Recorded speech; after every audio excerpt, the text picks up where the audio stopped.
And I'm quite certain I can do more damage than that. Shall we give it a try? Again? Hey, doing here, welcome back to the letter. We're gonna get right into it. Probably end up doing another hour. Brief lull the past few days have offered is nice while it lasted. Or as nice as it can get with the worries of Isabel's whereabouts creeping up to me every now and then. Jason showed up after the last talk we had in the hallway, and the dinner I bought had since been given to a different neighbor before it spoils. By all means, there shouldn't be anything to the sleepover. She's gone on work trips before, usually for a day or two. This might simply be one of those, although it's often with a message saying exactly where. But it's a door note. She has ended our last chat with that nose. Like an ugly premonition.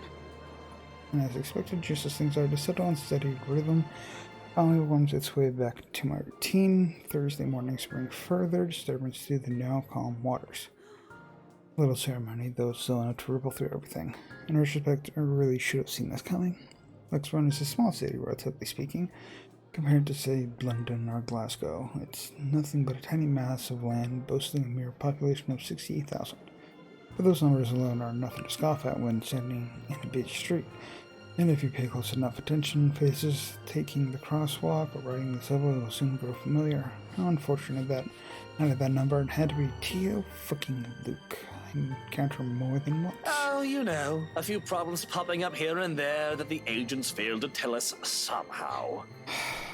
Nothing a few hired hands can't fix, of course. I like how she knows his name and yet it still just says Sleazy Douche. I would have preferred a place near the city and something that's new to save us all the trouble. But darling wife insisted. Who am I to say no? Are you kidding me? His smug head is the first thing I see upon turning into the hall, in spite of the small crowd of parents and students gathered at the quarter for the primary's career day. It's not that he stands out, he's pretty unremarkable at first glance, frankly.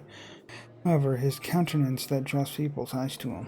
The manner he carries himself with all the confidence in the world, his mere presence dwarfing everything around him.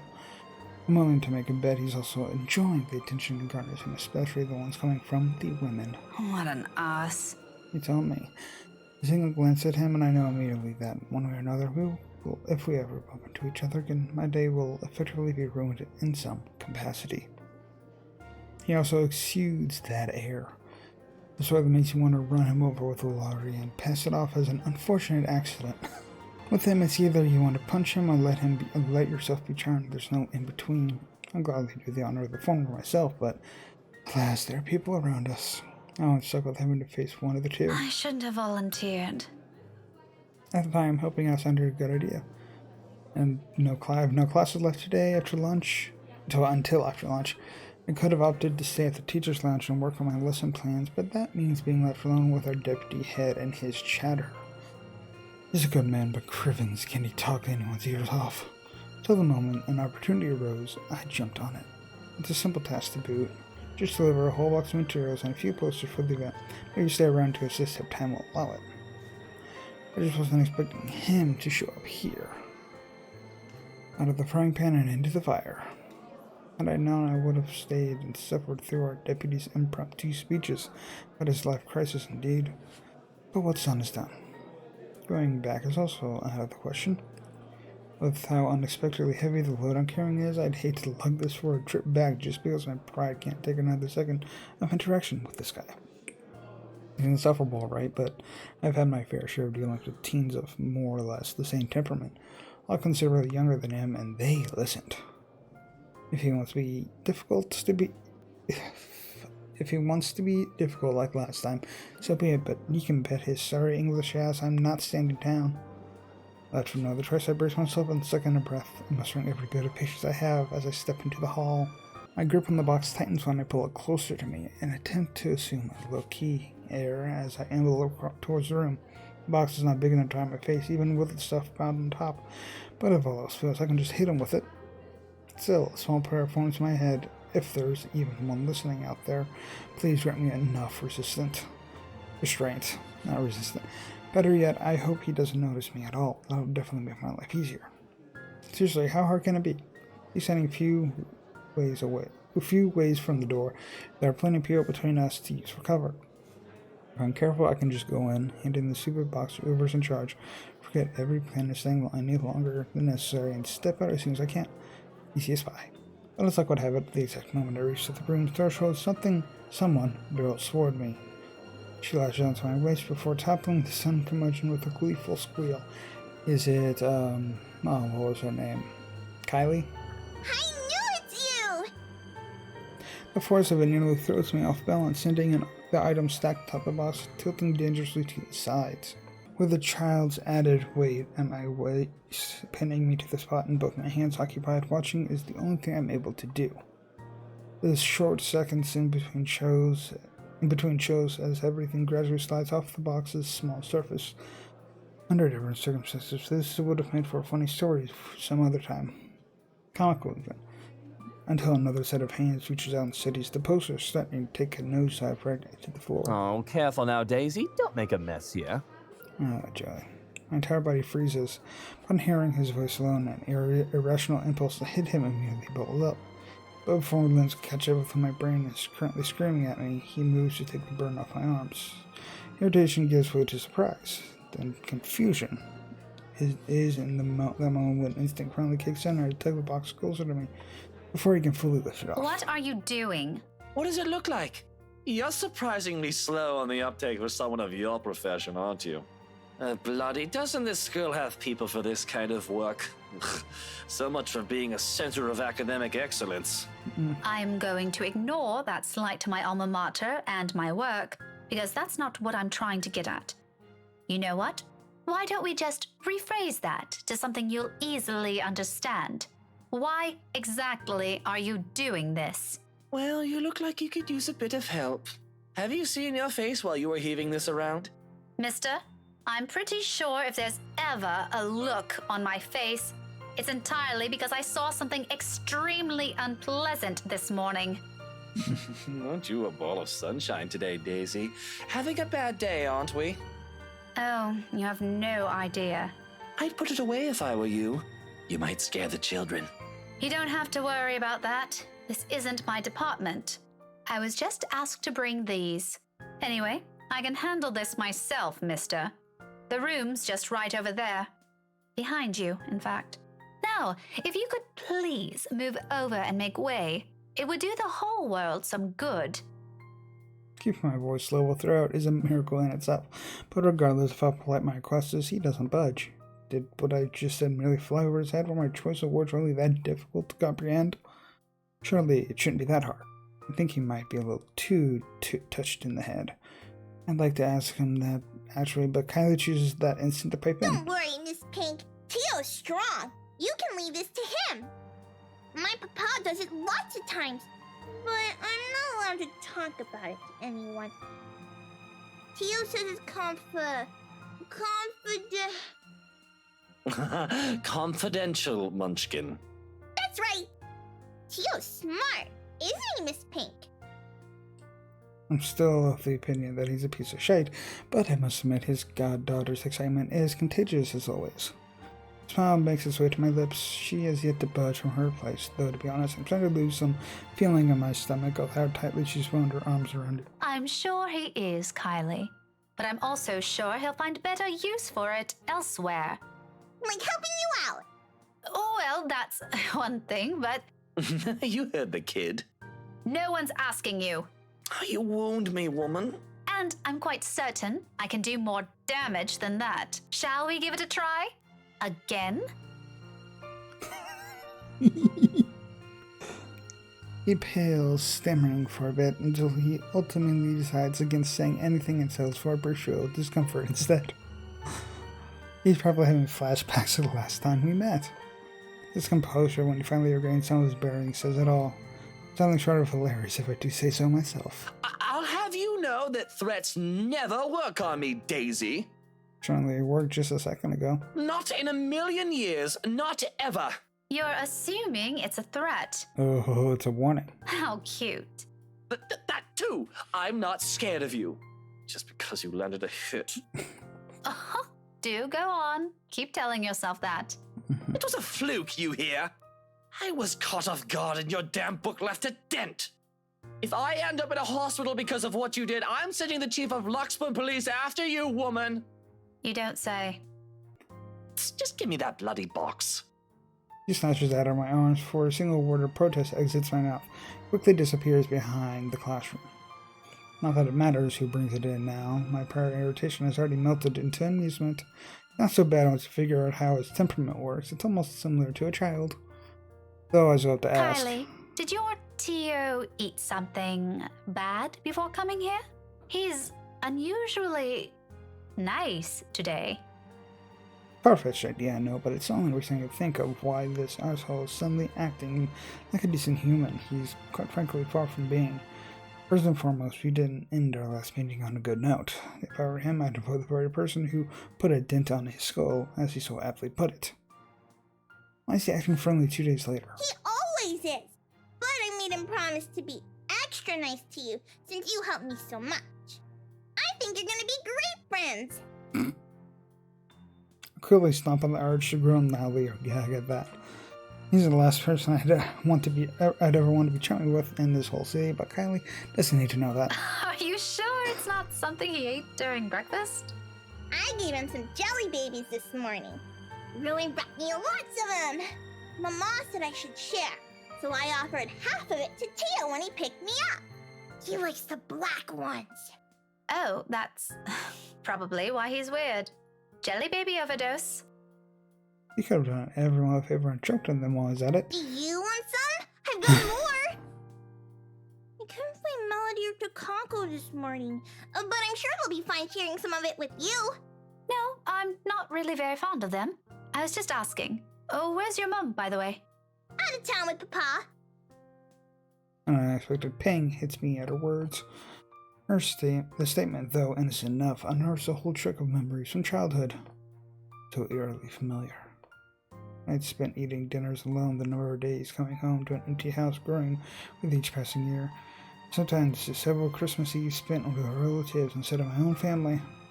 It's too late to think about it now, but when I remember, the dull ache is still there, familiar, though lessened by the years now. Beside me, Kylie takes a step back, having gotten tired of clinging to me.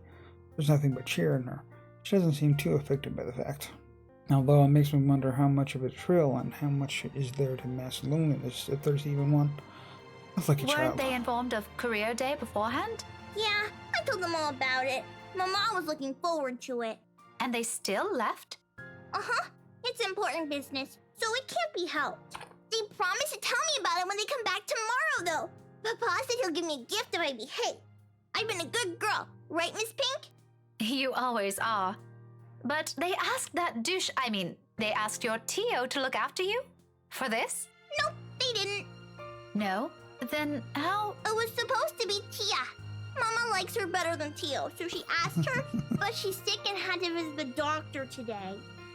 Well, then. Oh, that's supposed to be a secret, by the way. Oh, but I think it's a bit confusing because Tio said she also went shopping. That's unfair. Don't you think so, Miss Pink?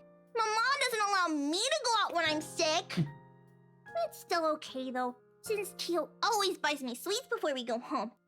I'm gonna ask for a parfait today. Extra large. Don't tell Takako, okay? Listen to it like this. It's easy to get a picture where Kylie's fondness for the guy comes from. She's far from a demanding child unless you've made a promise of some sort. She never forgets those. She'll make friends with anyone wherever she is. Buy her a few things and voila, you're settled. I wonder if she's so attached to the man. The dudes probably showers her with gifts whenever he can. I can't say if the sentiment's the same for the latter, however. He doesn't seem to be the type. Probably just does it for the sake of getting some peace and quiet whenever he's with the girl. Classic But techniques. before that, I'm gonna show him to everyone first. It's gonna be great. No one else has a gazillionaire fairy godfather.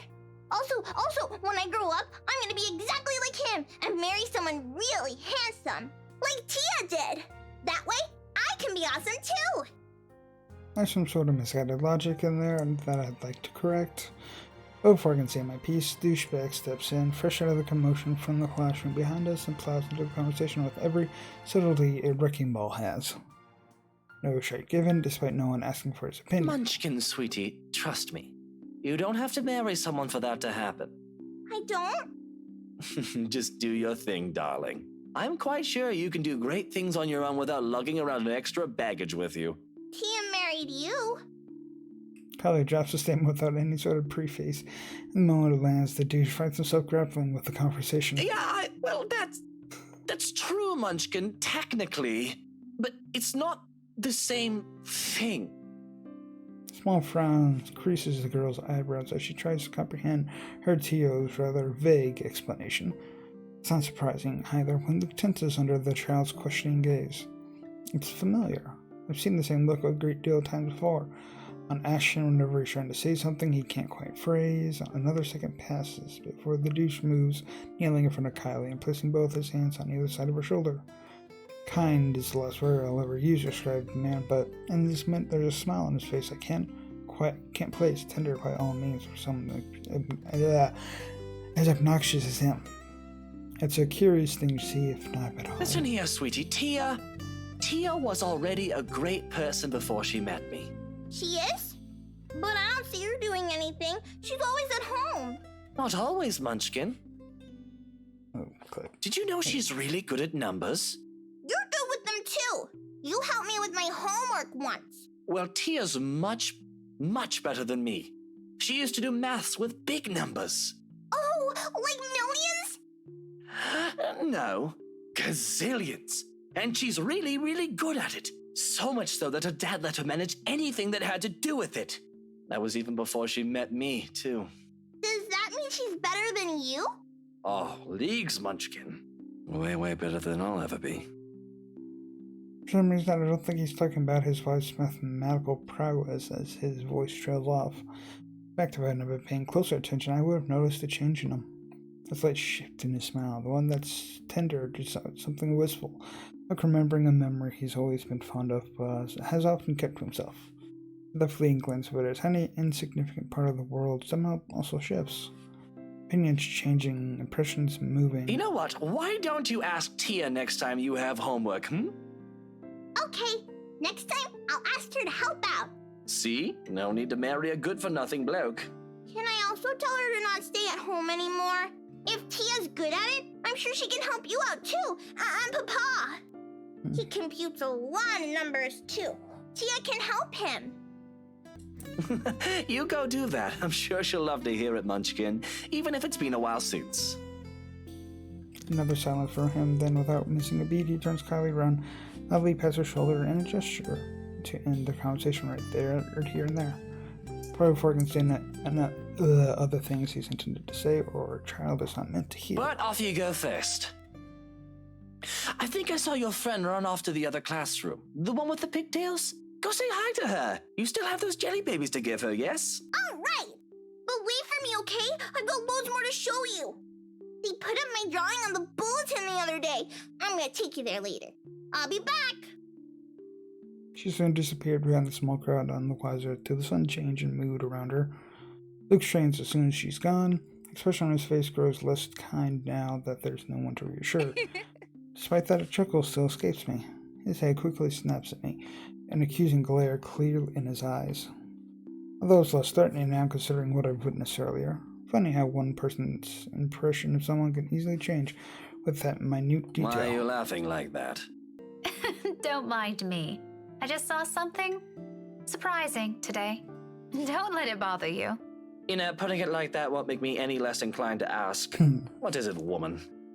If this is another one of your threats, I've already told you it isn't going to work on me. That good teacher act isn't going to fool anyone. What makes you think it has to do with you? I could have just remembered something funny. Not everything in this world revolves around you, mister. I am not daft, Daisy. It's on your face for all the world to see. Now, say it so we can be done with this stupid talk. Another laugh. More to delay than to express any sort of amusement over the matter. Truth, I don't know where to start. One wrong move, one wrong word, and I might offend the man. Oh, here we go. He's even shallow enough for that, even if his won't say or just mere honest observations. Good at handling her. Did that go up? Hey, it went up. Ah, well, regardless how he reacts, it's not like I have an impact on anything between us. I have no plans of getting too friendly with the man, though he might have some good points, emphasis on might. The best treatment I can hope myself to give him is to stop thinking of him as a sleazy douche. Besides, after seeing that look on him, I figure someone like him can use a little compliment here and there. Probably doesn't get it much considering how coarse his own language can Can't get. you act a wee bit polite for even a second of your life? It won't kill you. You'll easily get answers that way, you know? Instead of demanding things from people like a temperamental man-child. I'll be nice when I want to be, woman. Don't tell me what to do. And here I was just thinking how you're doing a brilliant job as Kylie's guardian. Was I mistaken? Was I mistaken? What? Sorry, I didn't catch that. Stop playing dumb. I hate to admit it, but you actually seem to be good with kids. Possibly even better than most of the teachers here. What do you know? I expected him to just take it all in, bloat his ego more, and even brag about it. Instead, what I get from him is a sound resembling a squawk. Maybe that's him choking on his own pride. I can't tell about the hubbub surrounding us, but when I glance at him, only a mortified expression is on his face. No. No? You should be proud of yourself. At least there's this one good thing about you. Isn't that nice to hear? Pretty sure not a lot of compliments get thrown around about you, knowing how you are. There are a lot of good things about me, Daisy.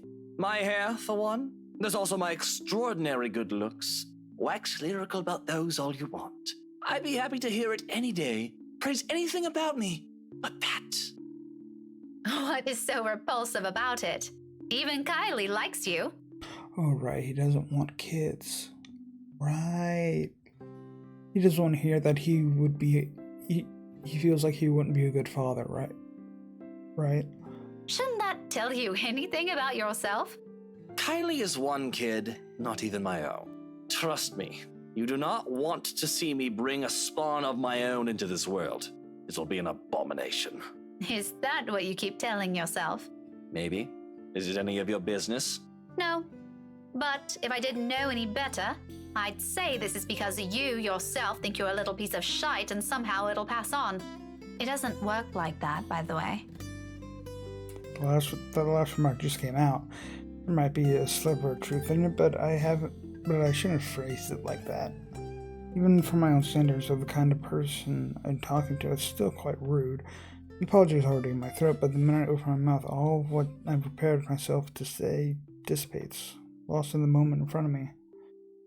He has turned to gaze outside, staring at some point past the buildings, blocking the view of the sky, equally lost in his thoughts. He's a vexing man under so many standards. However, in this moment, the morning light streaming from the window lends his features a certain air, softer, less severe than what he often flaunts. I might as well be looking at a different man. There's a tender note in his voice when he finds it, the words muttered under his breath, not intended for anyone but himself. Nevertheless, it reaches my ears, unintentional as it may be. You're right. She deserves someone far better than me. All that talk about self-worth makes some sense now. It isn't some profound knowledge he pulled out of his ass. He has come about because he's already been there, likely still stuck in the middle of it. Preaching about your own personal experience is easier, after all. Less room for mistakes, more for a dose of self-loathing. What a complicated man. But just when you thought you've already figured it out, he does one thing and says the other. People like him are the most difficult to gauge, far harder to understand. Yet it might be exactly for this reason why some are so easily charmed by him. It's a mystery that catches them, of wanting to find out what is underneath that bravado. I won't count myself among those, yet his winning personality isn't exactly my cup of tea. But sometimes once you get a glimpse of what's beyond that machismo, emphasizing with the man isn't such a steep hill to climb. If the comfortable silence where we now share tells anything that is. Perhaps this is as close to friendship as we can get, several insults flying around with a few shared silences in between, and it's not exactly a bad thing. He's not exactly a bad guy either, despite the awkward start we've had. Maybe it's for this reason that I can't resist throwing in a little comment to lift his mood before leaving him. You know, Luke, you're not such a bad person.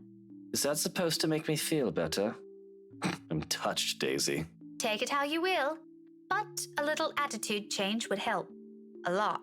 Ah, bollocks. Right, of course. Let me know when you're done with your lecture, ma'am. And you can probably start by not leaving your wife out while you're having some quality time with your goddaughter. Who knows? Maybe that'll help change how the child sees her. Where did you even get the idea I'm leaving my wife out? Have you ever even met? No, but I did see her with you two last time. This indifferent expression quickly dissolves to a confused scowl while I meet it with matching perplexity. It has only been 2 days. Surely his memory isn't that bad. What? When was this? At the cafe, after you left. She was sitting right beside you. Kylie was at the back and you were driving. Daisy, are you sure you haven't accidentally hit yourself with your own book? Because that damn thing's quite big, and I'm really getting worried about you. Oh, right. I forgot it was that one woman. It has only been a few days, and concussions can be dangerous. I suggest you have that checked. Well, you asked. I just answered. It's pretty rude to make her wait like that, by the way. How can I make her wait when she's not even with us? What? It was just Kylie and I that night. Now you're just pulling my leg. Luke exhales long and drawn out, his impatience rapidly changing that companionable air around us. In the face of it, I tense. I actually stepped into another minefield. Any chat I've had with him so far has been like this. Why this still surprises me, escapes me, but above my worries about offending the man is my own bewilderment. I remember well enough what I saw that night, yet he says something completely different. Wifey was out with Kylie's mummy that night. She wasn't with us. How do you think I ended up on babysitting duty? But in the front seat. And Kylie's... Miss Pink! Oh no. Oh, Kylie. Kylie's sobs reach my ears first, and then a familiar weight turns around my waist again. Hot tears seep through my blouse as she buries her face in it, her arms winding tightly around me. Luke and I briefly exchange words. He glances, his own lips shut tight with concern. Her cries are soft enough not to attract much attention. Most of the viewers have been ushered inside the room by now anyways. Ugh. Those that still linger, though, watches our little group with great interest and concern. If I don't get a better handle of the situation, I have a feeling Luke will start yelling at everyone soon. Yelling, I gently pull the girl away from me, cupping her face and wiping away tears, creating little trails on her cheeks. Her mouth is drawn in a miserable pout when she peers up at me. All right, Kylie. Calm down. What happened? It's my friend! That's a little too vague, Munchkin. Let her speak, Luke. Who is it, Kylie? Melody? Or was it the other one? Yeah. Did the two of you fight? She nods and immediately clams up after, letting her sounds communicate the story instead, or as much as her shaking shoulders can tell me. Right behind me, Luke gives a nervous huff while he shifts on his feet. He must not be used to handling children crying. What a wuss. Sweetie, I won't be able to help you if you don't tell me what happened. Seconds pass before she responds again. Tears are already gone when she finally musters the strength to talk, her cries subsiding to mere sniffles. I wanted to give her the rest of the jelly babies, but she won't come out! Where is she? In the little girl's room. Is she still there? Another nod. She won't say what's wrong! I kept asking her, but she told me to go away! Career Day's going to start soon! I saw the prizes Miss Alice will give us for good! She's gonna miss it! Is that what you told her? Yeah, she won't listen! She won't even take the jelly babies! After I saved it for her, too! She and Luke wanted to eat the red ones, but I told him it's not for him! Miss Pink, can you talk to her? Tell her to come out, and I'm really upset with her. I feel like this might not end well. Just a little childish argument then. Times like this, I'm glad I teach teenagers mature enough for petty squabbles. I do love being around children. I wouldn't mind having one or two of my own in the future, but it takes a whole different level of patience to teach several of them. I honestly admire my colleagues who willingly took the challenge. I'm glad to leave this for their homeroom teachers to fix, but I can't just ignore the imploring look she shoots me. That's another weakness I'll have to steel myself against before I ever think of having one of my own. For now, I give in to it. Okay, tell me where she is, sweetie. Sighing, I stand up and gesture for her to lead the way. Luke trails quietly behind us. Let's take a look. Even with the small distance in between, his apprehension is palpable, understandably so. No one wants to be caught in the middle of a child's bath. But in the end, this is all just part of my job. I can't just shy away from it, can I? Ellie escorts us to an adjacent hall. In this hour, the corridors in the rooms lining its sides are empty, save for the gentle rustle of leaves, the twittering of birds outside, and the tapping of our foot against the floor. The whole area stays eerily quiet. Not unusual, though. This is the part of the building reserved for club activities at the end of the school day. And with the rest of the school busy with another event, it's only natural for it to be this deserted. Come afternoon, right after class, it'll once again be filled with people. For the time being, I focus on the toilets at the far end and heading straight for it. Luke stays behind me, opting to wait for the end of this drama instead, obviously not wanting to deal with another person's kid. Meanwhile, Kylie follows right after me. Unusually silent as we approach the ladies' room. Sometime before I made the turn down the hall, she had stopped sniffling and started singing a tune under her breath. London Bridge is falling down, shit. falling down, falling down. London Bridge is falling down, my fair lady. Probably to brace or calm herself, or maybe this is her way of preparing to pull her friend out of her sulk. It suddenly reminds me of another person. I make no remarks on it, however. It's all part of growing up, they say, let her learn. The door is slightly ajar when we get to it, and from inside, sobs of a girl echo weakly, barely audible even in this kind of hush. Turns out Kylie is not the only one upset about this. Despite the situation, I smile forms my lips as I call out to her friend. Hello? Hello there? You're Kylie's friend, aren't you? Melody, is it? She's looking for you. Children can be so amusing sometimes. Granted, they can be exasperating, especially around this age. But the endearing things about them outweigh those. All you need is enough level of patience. Career day's about to start, too. You'll have to come out, or you're going to be really late for it. Miss Alice won't be happy if one of her kids isn't there. I heard she brought little gifts for everyone who'll behave. Don't you want to receive one? However, her cries show no signs of abating. They only grow louder. Not close to a wall. Alarming, regardless. Are you okay? From what I'm saying, it sounds almost like she's in some kind of pain, and it's not impossible. They do that at times, hiding what ails them for fear of a reprimand. If it's like that, ghosting her out might be useless.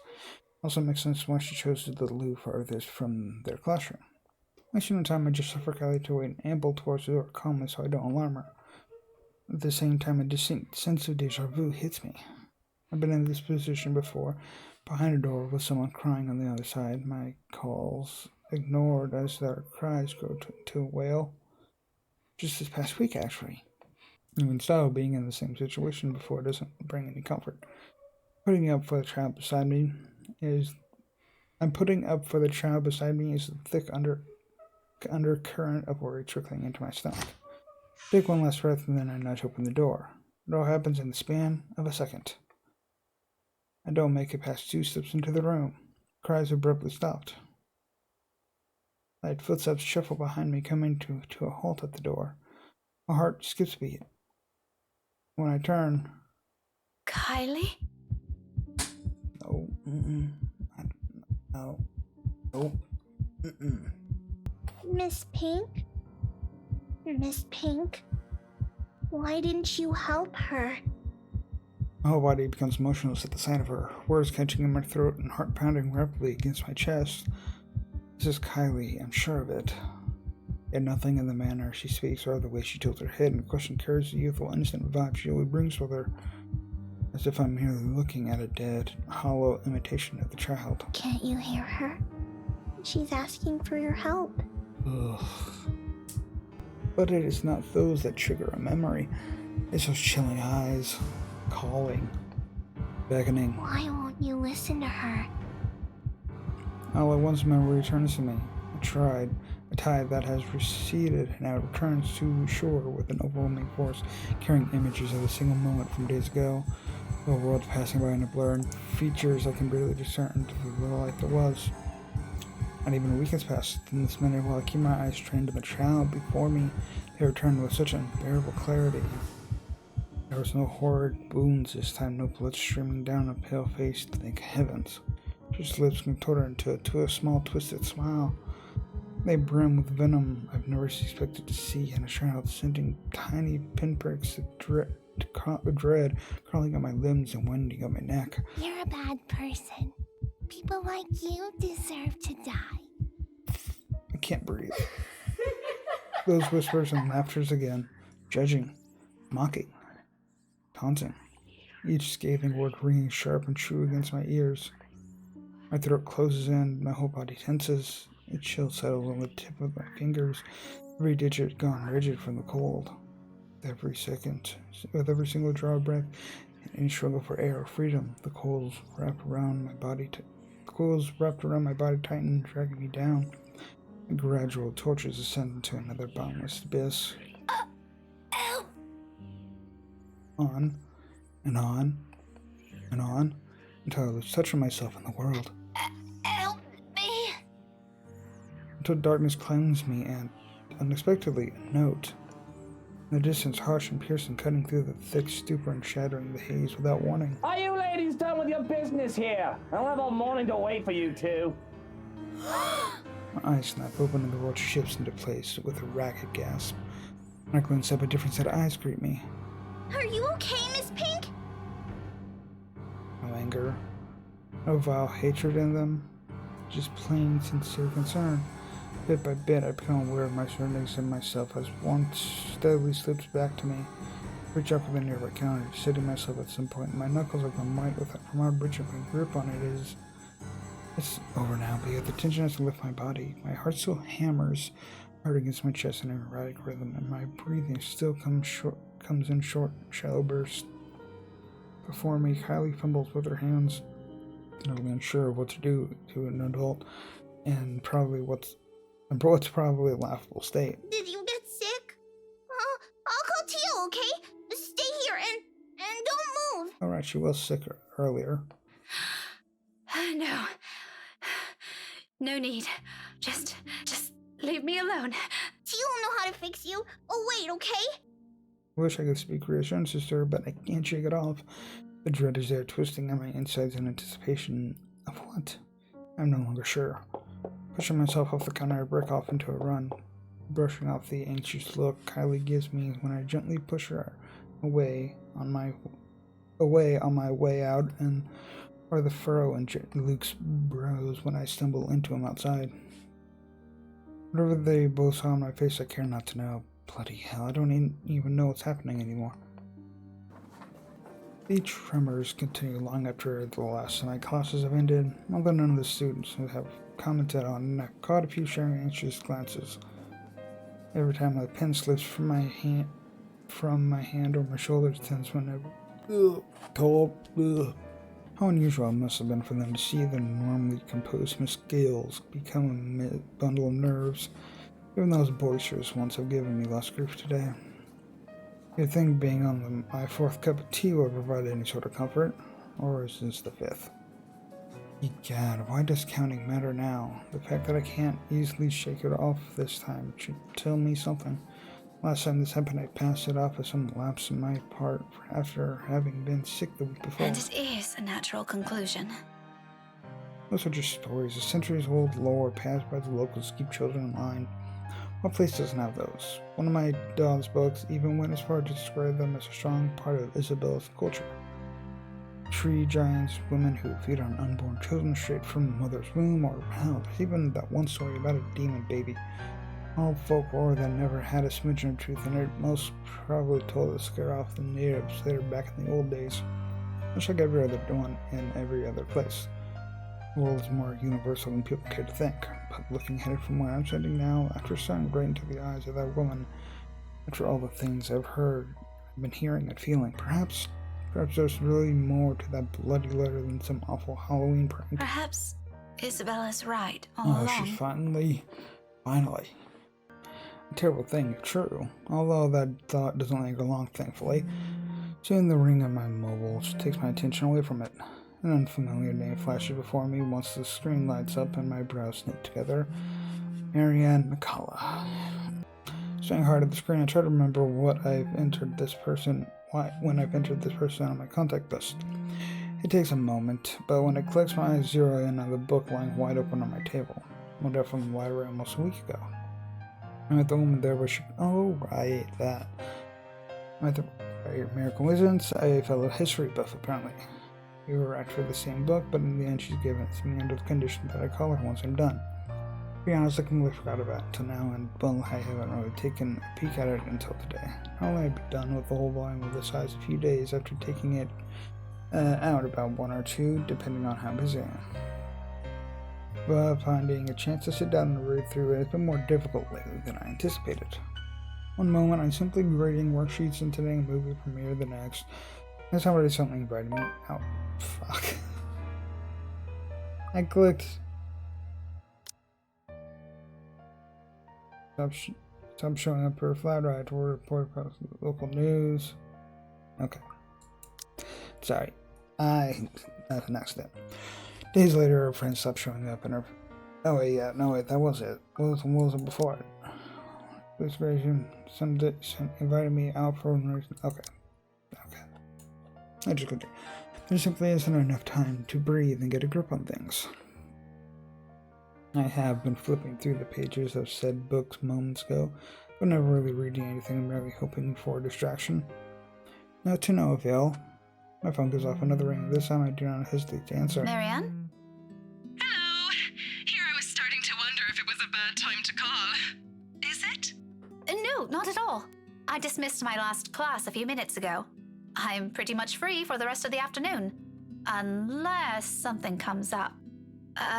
Is this about last time? The book? Not really. I was hoping to ask you about some other thing. Oh, sure. What about? You grew up in this city, didn't you? It's a peculiar question to ask someone you just met, but I answer her nevertheless. I'm more curious where she's heading with this by starting with that. Born and raised, 3rd-generation migrant. Why do you ask? So, you must be familiar with the local lore. The, stories? Quite. If I'm going to teach about history, I'd like to think I am, yeah? But a family friend would be a better person to ask. If you want, I can contact him for you. No, let's just keep this thing between us, okay? It's nothing too big. Alright. I really don't know how else to put this without sounding a bit crazy.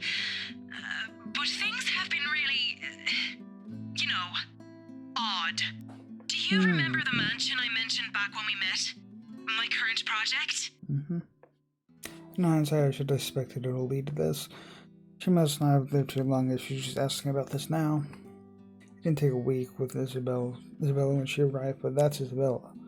Superstitious down to her last hair. Although, it won't be too far off to think Marianne has only started thinking about this recently. She's working on the damn house itself. I must admit, even I'm curious now, despite living here for so many years and having so many chances to look it up before. The Ermengarde Mansion, yes? Yes, that one. And, the thing is, oh dear, this is a bad idea. You know what? Just forget I ever called you about this. It must have been the sunny weather. It's making me sick and see stupid things. See things? No, wait. It's all right. I don't mind. There's a moment pause before she responds again. She's right in that this is a silly thing to talk about, especially between what I assume two people who are pretty grounded on their beliefs with regards to these things. I won't blame her if she hesitates. I can't believe I'm asking you about this. It's fine. Why don't you just think of it as some form of research? Well, all right. But after this, we're going to forget we ever had this talk. My lips will be sealed. Now, what is it about the mansion? Just, what do you know about it? The general gist. The place's past. What happened to the owners? Anything you can give me. Let's see. To start off, I do my best to give her a concise summary, from the time the house was commissioned 400 years ago and who had built it, to the point it got deserted after the last heir's death and the deed was passed on to Ermengarde's nearest relatives. Luckily, if it weren't for those urban legends persisting, the house would have already faded into obscurity long ago. Demolished even. These are all nothing she probably hasn't heard of before, yet there's dissatisfaction in her tone once I finish. That's all there really is to it? As far as I know.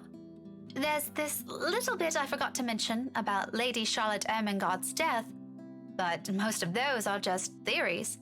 Aside from that, this is really everything we've been teaching all these years.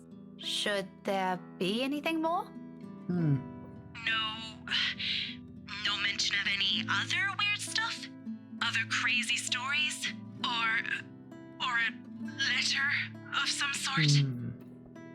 My blood runs cold. Any warmth and discomfort the tea I drink has given me prior has instantly been drained out of me. The phone creaks softly as my light holds on it turns into a firm grip. This whole letter bullshit is starting to turn to more than a coincidence. None that I've heard or read of. What does a letter have to do with this? Oh, no. It was just something I came across. Ignore it. Random thoughts, you know? I remember doing this call, right? By the way, Yeah. I need to run. Thanks for answering my questions. Changed the call abruptly with only a clipped goodbye, leaving my mind heavy with even more thoughts. The mood around my classroom has gone considerably denser in light of what little I've gleaned from that conversation. I don't think Marianne's lying about her intent. Her interest is genuine, I'd give her that, but she's left a lot of things out. I get the sense she only asked because something happened around her. Something's happening around her too, and if she hasn't mentioned the letter, I probably wouldn't have made the connection. Just what the hell did we get ourselves into? Of course, there's still a lot of confusing details in this. All of these are just assumptions. No concrete conclusion to be formed with what we have, and if we want to find out what we're really dealing with, I think Marianne's right. There might be something more to those stories. As absurd as it sounds, the very place that gave us that letter might tell us something beyond what we know. Tomorrow night, I have a few hours of that chance at the housewarming party. Normally, totally not an exciting thought, since the place is privately owned now. I just can't just wander around. But it's enough reason to keep the dread at bay as I step out of the room ready to put an end to this day. Overall, those good vibes disappear into thin air when I run headfirst into Luke. There's really something in this man. Regardless of how much my opinion of him has changed over the span of a few hours, he simply blasts through every good impression people have of him, without care or thought. Doesn't even need to open his mouth, his mere presence does it. In all honesty, I think he's the kind of guy only a mother can love. You're still here? Obviously. Who do you think standing in front of you? An ass. Oh, come on, Daisy. You've done better than that. Losing your touch? Luke, I don't have time for this. I'm heading home, and your face is the last thing I want to see before I leave. What do you want? Belatedly, I noticed his hand, partly raised, almost poised for a knock. At a slight lift of an eyebrow, he quickly drops it to his side and turns to Kylie. She's standing a few steps away from him, holding her hands behind her back and towing at something on the floor with the tip of her shoe. Then he proceeds to make vague gestures at me and the child. He resembles a fish flopping for air with the way he's moving his arms, though I think he's trying to urge her to speak up. Munchkin, I thought you wanted to tell her something. You do it, Tio. This wasn't my idea, darling. Don't worry. I won't tell Tia what you told me the other day. And this morning. Luke exhales, rolling his eyes at the ceiling and maybe praying for the universe to grant him more patience. He knows he's losing battle when he sees one. He may act worse than a 5-year-old throwing a tantrum at times, but he's no match for an actual child. Anything better than being served a dose of his own medicine, huh? Once his frustration has been promptly let out, he points a finger at me. I do my best to stare the offending digit down, but I can already hear the demand before it's even out of his lips. You, come with us. What makes you think I will? Because little Rugrat here is upset and worried, and it's your bloody fault. I've no idea what happened this morning, but if you don't come with us, I won't be hearing the end of it from her. So do me a favor, Daisy, and just be glad I'm inviting you. You're asking for a favor, and you can't be bothered to be polite? I don't know. It's been a really busy day for me. I kind of miss my couch. Daisy, you just say yes. The pause follows, almost too dramatic. Afterwards, his face twists into something between a grimace and a smile. As it happens, he appears like he's in a lot of physical pain. You'd think the man is getting an aneurysm by simply being polite. Please? Tio said it'll be his treat. What? I said no such thing, Munchkin. I only agreed to this because you requested it. I'm under no obligation to feed her. I promise I'll be quiet the next time I visit. Oh, all right, but just one meal and make it the cheapest. Yet Ashton will get along famously on that department. On a different front, the offer of free dinner does sound enticing, however half-heartedly given it is. Mostly because Kylie has wisely put on her puppy eyes, and by the second I find all my choices slipping away from me. See, Miss Pink? It'll be fun. You don't have to feel sad anymore, okay? Oh, well, My Bobo buzzes from my pocket, cutting me mid-sentence, and for a second I am spared from the act of giving an answer. I'll regret either way. Fishing the gadget, I wave a hand at him and excuse myself. A disgruntled expression is on Luke's face before I turn away. I'd be lying if I said it didn't amuse me. He's just eager to be done with this as I am, but what can I do? Checking a message from Ashton shows up. Hey Becca, I'll be around Salem well this evening. Need to meet someone in the area. I might have to drop by yours and Isabella place later. See, okay. Oh, just the usual. Unlike what he does to Zachary, Ashton has the decency to let us know when he's dropping by or he's in the area for some business. From the way his phrases sounds like to be the latter. Either way, I'm glad he's at least aware of that boundary. Not that Isabel's ever going to let him leave the building unscathed if he ever pulls the same stunt he does with the other man. I cringe to imagine what she'll do to him. Sighing, I slip the gadget back to my pocket. But looking up to see Luke's utter impatience on his face, I now face a different dilemma.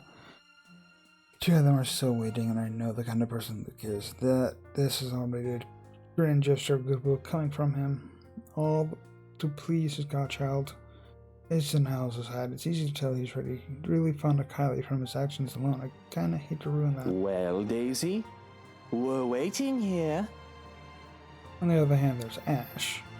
This message doesn't exactly imply he's going to wait or he's expecting me to be there, but there are matters I hope to discuss with him in person. To put it simply, housewarming party matters. With inviting Isabella out of the question, I only have Zachary and Ashton. Although the former has already made it clear to be busy this week, well, Ashton has been my first choice from the start, even if he detests attending gatherings like this. It's company that counts. We can be miserable together, but that's the problem, isn't it? He hates them. It's very likely his answer will be a flat no. I'd rather not hear that. If by some miracle he agrees to, he'll probably be sulking the whole party. Not really a tough choice when you put it like that. Still, shit. So, I got to pick. Okay. Well, I got to pick one. Lovely. Let's see. I don't know. This is actually a tough choice. I have other things to do. Because she wants to talk to Ash. I have other things to do. I'm sorry. Luke and Kylie. Luke goes down. Not much. Didn't go down much. That's fine. Though when you look at it closely, it isn't such a difficult decision to make. First and foremost, no matter where I look at this, it is inappropriate to some degree. Disregarding Luke's honest intentions, I've only known the man for a grand total of 2 days, including today. If I'm going to be thoroughly specific, I'll give it a grand total of around 10 hours. By all means, that's not enough reason for me to join them for dinner, even if he says Kylie's the one who requested it. But to other people, it won't appear as innocent as he makes it out to be. And if there's one ugly thing about the city, it's this place is penchant for inner gossip, and they ain't gossip. One little spark will spread like wildfire. Who knows how far it'll go, how many years it'll reach. What if Ashton hears about it? I'd rather not think about the consequences to that. I've got enough on my plate lately as it is. Being at the center of a rumor mill along with this man in whatever form it takes and some pleasant chills in my spine. My answer must have already been shown on her face, as Kylie's smile immediately dissolves into a pout. You're not gonna join us, are you? Well, I'm sorry, Kylie. I'd love to, but I have other things to do. Another time, maybe? A friend just texted me about something urgent, and he wants to meet tonight. see, it's a very honest answer. Just say it's a date, Daisy. The little rugrat will understand. She's not an infant. No need for blatant lies. It instantly crawls up to my face at his baseless insinuations. Oh, what I would give for another chance to put a real dent on his skull. What even gave you that idea? And even if it is, why do you care? Stop sticking your nose in other people's affairs. Oh, your face says it all, woman. You think I won't recognize those longing looks? There isn't a look, you Ugh! There isn't a look, all right? Sure, whatever helps you sleep at night, Daisy. You already have a story written inside that head of yours, don't you? Oh, please. It's not that interesting. The color of your face does suit you, though. Matches the hair. Well, come on now, Munchkin. I'll just buy you an extra glass of that parfait. With extra strawberries? I'll get you a basket full if you want. As long as you behave. And no complaints if they don't have enough syrup again.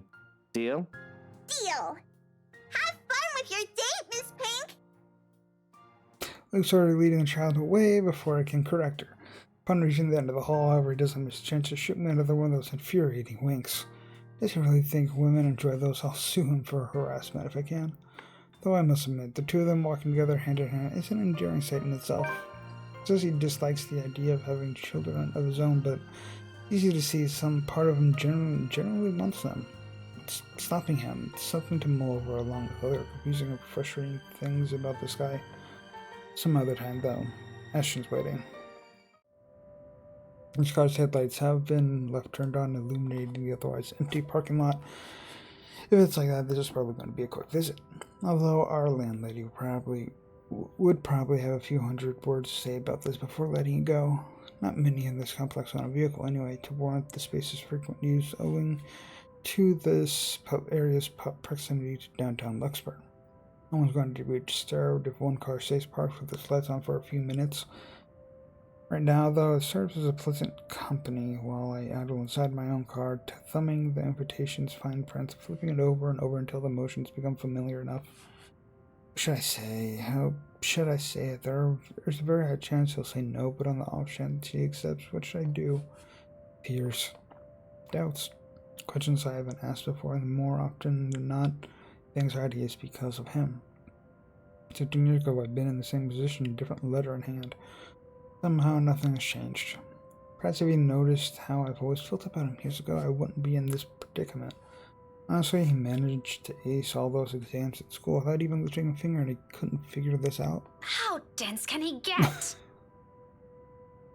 I can't very well wait for another 2 decades just for something as measly as an invitation, can I? It's not like it's going to be a date. Although, frankly, I wouldn't mind if it is. However, that's a wish best reserved for some other time. I won't get anywhere if I just keep thinking about the what-ifs. Carrying all my thoughts and courage, I step out of my car, gingerly make my way upstairs with invitation in hand. Ever since the incident 3 days ago, there's a strange air permeating the atmosphere here. Weighted, but the sort that slowly trickles you through you until the burden of it finally bogs you down with some kind of disquiet. Till the days have been uneasy, and Isabella's absence from her flat does not help settle it. Every day coming home somewhat feels like an uphill battle in itself, leaving you spent when you're supposed to be getting some rest. Is Zachary experiencing the same thing? I certainly am. The same weary slump is also on Ashton's shoulder once I catch a glimpse of him. He's just leaning casually on the rails, his back against its metal surface, while reading through a bunch of papers. Each one appears more important than the other, despite me having never read a letter of it. Probably head back to the precinct after this if he's not going to drop by Zachary's for a bit of shut-eye. No rest for the wicked. No matter how occupied he seems, he pauses anyway and looks up from his work the moment he hears my treads. He raises a hand in greeting as a small smile spreads across his lips. Exhausted as I am, I can't help but return it to him. What brought you here? He hummed something inaudible, neither an answer nor even a vague hint, before he turns his attention back to the papers. For a passing second, I thought he'd ignore or evade the question like every single time I've asked. But then he shuffles the documents back to a binder and set it aside with a huff. It sounded more fatigued than I've ever heard from him recently. Either there's simply too many things keeping him busy at once, or his investigation isn't going too well. Maybe even both. Just work. Just work? Do you expect me to believe that? In a way. I didn't think an important contact ditched me and now I'm stuck would make for a cool alibi. Did it work? As if there's going to be any difference. You're still a dafty. Anyway, do you want to come in? But if you're going to hang around for a bit, you better turn those headlights off. My landlady's one hairline away from banning you off this place, you know? Stop taking the piss out of her. She's a nice woman. When she stops taking the piss out of Shirley, maybe I will. You and your bloody car. The first time I've heard of the name, I did a double take. From the way he put it, it was as if he was talking about some woman he met somewhere, surprisingly got along with and have grown fond of. Never mind how impossible that is, knowing his lack of interest for people outside of our small circle. Honestly, it sent a surge of panic at me. It lasted for days. Until he proudly introduced me to his new car. His car. Hey, it's a nice name. Don't laugh at it. You'll hurt her feelings. I'm gonna have to give that offer a pass, though. Nothing unexpected, but admittedly I'm hoping he'll stay for a few minutes. Suddenly asking him to accompany me to some housewarming party is starting to turn to a bad idea. If he can't even be bothered to spare a second of his time to his friends, what more if he has to stand some hours in a room full of strangers? I need to get going. I just dropped in to check on something and... His words shrill off, cut mid-sentence on purpose, leaving it for me to comprehend the rest of it. At the same time, his eyes shift momentarily towards the door closest to us, Isabella's unit. Eerily quiet now in her absence. The instant his lips curve into a small frown and his shoulders tense, and no work is far from his reasons for being here. Being all too aware of that idea alone summons another dull ache straight into my chest. Like every time, every single moment, he affords her the attention he can never seem to spare others. No, it is a worry better left for a different situation. It twings the heart nonetheless. Is there a problem? Nothing of note. Abigail just wanted to ask her a few things. It's related to that incident with Cooper.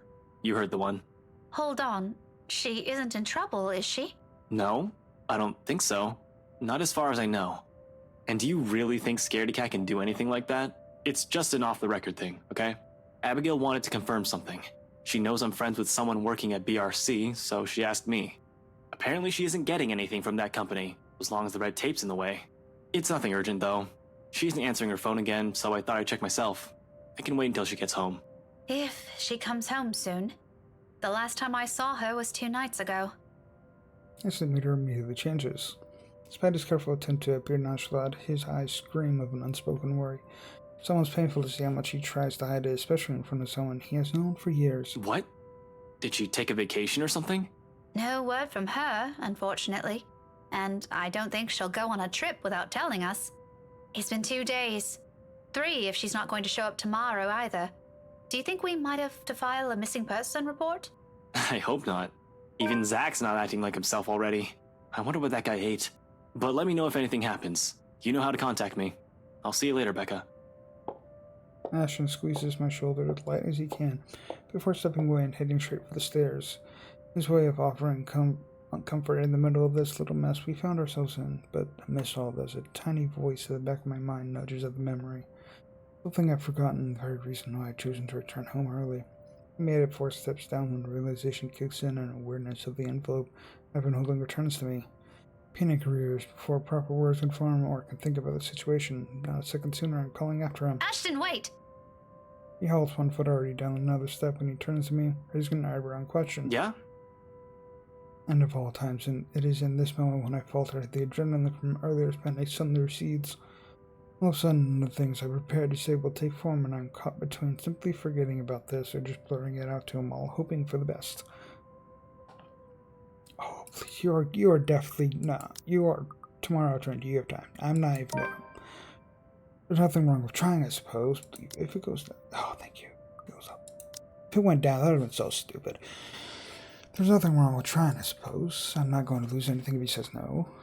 Which, frankly, has a very high chance of happening than the opposite, though the thought still doesn't prevent heat from crawling on my face and sending my heart racing. It's better to get this over with before my throat closes up and I lose my nerve. Tomorrow afternoon. Do you have time?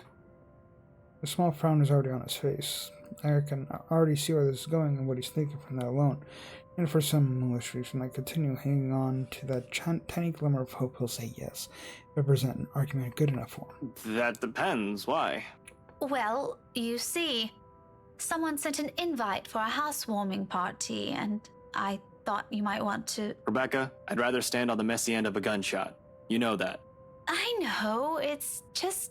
You're one of the few people I can count on with things like this. Mention the rights. That's cool. I appreciate the thought. Trust me, mention the rights and he'll be on board at immediately. But really, Zach's a better companion. Gatherings like that just aren't my cup of tea. It did cross my mind, you know. If he isn't busy with his freelance work, I'd probably ask him too. Actually, you two would have been spared if Isabella was here, but... Why not just skip out on it? The world's not going to end if one guest doesn't show up. Trust me, I'd love to. But I promised Mom I'll be there. Still can't say no, huh? Like you're any better. Besides, the person who sent this is an old friend of Mom and Dad. If it's important to them, why not? Though, who would have thought, huh? The famous Evans heir used to be tutored by my parents. Apparently, we also met before. Wait, who? Evans. Hannah Evans. Well, she's already married. She goes by Here we go, Hannah here we Wright go. now. This is how Remember the he couple ends who it. bought the mansion Isabella's selling? The same people? As far as I know. Unless I misread their address, or there's another Hannah Wright in this city that we don't know about. Let me see that. Without waiting, he walks closer and takes the invitation off my hands gently, but with the same force of urgency in his voice. I don't know what he finds in it, but his eyebrows draw together as I scan through the little lines of text printed on the small piece of paper. His hold of the envelope tightens with each pass, and by the time he finished reading, his mouth is formed to a thin line. You never mentioned this. We met just once. Or at least, that's what Mum told me. Honestly, I can't recall anything from it. Otherwise, I would have told you about it. He hummed something inaudible under his breath, all while thumbing the paper, staring at it as if doing so will proffer him answers to every unspoken question in his head. And he gleams nothing from it. He merely folds the envelope back to its form. All right, I'll go with you. What? I'll go with you. That shouldn't be a problem, right? Unless you've already made up your mind about asking Z-Man. No, I told you already the guy's busy. Why would I bother him for this when I can go alone? But what about your own work and... This is definitely for his work. I can make time for this. 3 o'clock, yeah? I'll pick you up an hour or so before. My head reels, less from what this implies and more from how easy all this seems for him, how fast this turnaround is. He's already halfway down the stairs when any semblance of sense returns to me, and I can finally string 2 words of protest together. Yet all of it dies on my tongue at the small smile he shoots me. He disappears from view seconds later, his footsteps gradually fading as he descends the stairwell, till all I can hear are my own shallow breaths and a heartbeat, loud, pounding hard against my chest. It is only after I'm standing alone in my room minutes later that it sinks in. He has taken the invitation with him, but besides that, more than that, he has also accepted mine. Calling this happiness is a complete understatement. For now, looming thoughts of the mansion and that woman lay silent at the back of my head. Okay. Well, that is the end of this video for the letter. I have been recording for over an hour again. Of course I am. Of course I have. But yeah, hope you enjoyed this one. Subscribe if you're new. Check out other stuff I've done, and hope to see you next time. Bye-bye. Oh, bye-bye.